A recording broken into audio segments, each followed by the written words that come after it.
आता मी सकाळी एका कार्यक्रमात स्टेटमेंट केलं, मी आता 2029ला विधान भवन एकाने लगेच रिप्लाय दिला.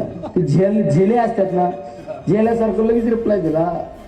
अरे येड्या, लगेच त्यांनी ज्या लोकांनी निवडून दिलं त्यांना त्या ठिकाणी न्याय दिला पाहिजे. अरे ज्या लोकसभेत मला माझ्या मतदारसंघातील लोकांनी निवडून दिलं, मग श्रीगोंदा असो, कर्जत, जामखेड असो, राहुरी, पाथर्डी असो, तिकडं नगर शहर असो, नगर तालुका असो, पारनेरकर असो, यांना न्याय देण्यासाठी मी समर्थ आहे.